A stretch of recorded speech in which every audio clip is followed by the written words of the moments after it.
Hello everyone. Imagine this. A game with an outstanding 96 positive ratings on Steam that you have never played. Intriguing, right? Well, today we are diving into Is This Game Trying to Kill Me? An indie escape room adventure that's been quietly turning heads.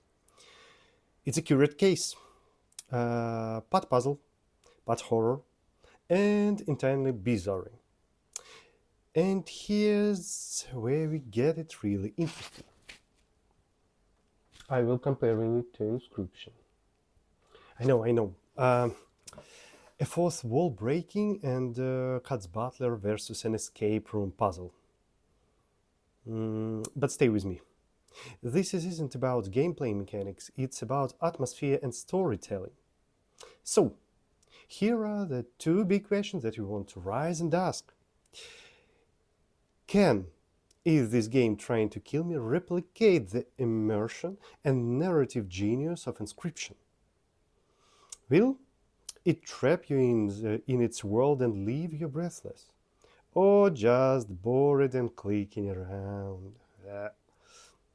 Let's get into it. When I first heard about Inscryption, I thought cards. Weird pixel graphics. Hard pass. But YouTube knew better. A single review had me hooked, and within minutes of playing, I was completely consumed. The genius of Inscryption lies in its mystery. You're thrust into a dark, creepy cabin where the very air feels wrong. Every puzzle solved peels back another layer of a twisted narrative. Talking cards, cryptic clues, and constant sense that you are being watched create a chilling experience that's hard to shake. The stakes feel high, and you're desperate for answers. This, I think, is the gold standard for the games like this. They should make you ask, what's next? At every turn, pulling you deeper in their world. Now, on to our starter of the day.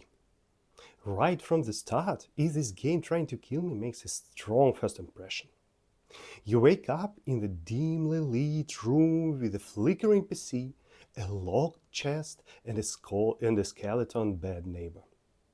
Before you can proceed, a vampire bursts in, offering you a choice of instant death.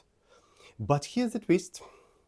The vampire has a case of obsessive-compulsive disorder and quickly changes his mind, deciding instead to offer you a game. The premise is delightfully chaotic, and the atmosphere is thick with intrigue. But does it maintain the moment? Let's break it down. The game's initial design is chef's kiss. Every corner of the room is packed with eerie details. An old-shaped clock, fragmented doors on the wall, and a laptop that serves as your window into the game's core mechanics. You'll find yourself poking around, solving small puzzles and unlocking new areas, each with its own surreal vibe. But here's the rub. While the early game oozes creativity, the spark fades as the hours pass. Repeatedly revisiting the same rooms without significant changes makes the world feel static. Really, absolutely static. It's not okay, developers, please. It's as if game's mystery starts to run out of the steam. The core gameplay loop is straightforward. You notice something in your surroundings, interact with the monitor, and your actions impacting the environment in a hut. The puzzles are quite good with a variety of mechanics like rearranging items or using environmental clues to progress. And let's not forget the hint system. It's really brilliant. Polaroid clues that strike a perfect balance between help and challenges. Failure here is a part of the experience, and here it takes the form of the death. Each time you solve a puzzle incorrectly or make a misstep, you are greeted with a different type of the death animation, being impaled by something sharp drawn in a green liquid or other green fates. While it's not quite on the level of Inscryption personalized deaths, it's a nice touch that enhances the atmosphere and connect the concept of failure directly to the riddles. It reminds you that every action has weight, even if you're only solving a puzzle. But for every clever moment, there is a missed opportunity, as usual. The bosses, for instance, feel repetitive and lack the creative flair of game's early puzzles. All is standing in a layer, click and run out. That said, one boss, yes, I am talking about the leprechaun case. Completely stand out. It's fast-paced, fresh, and honestly, and only highlight. Let's talk about the end game. Here's where the game truly stumbles, the ending.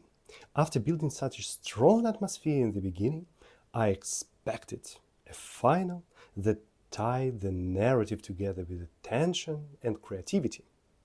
Instead, we get repetitive mechanics and anticlimactic resolutions. Even the alternate ending, meant to offer a different experience, felt uninspired completely. A missed chance to leave players with a lasting impression. And we are coming to the final chapter. So, is this game trying to kill me worth your time? Honestly, it's mixed bag. The game starts strong, immersing you in its dark and quirky world. But as the hours tick by, the cracks begin to show.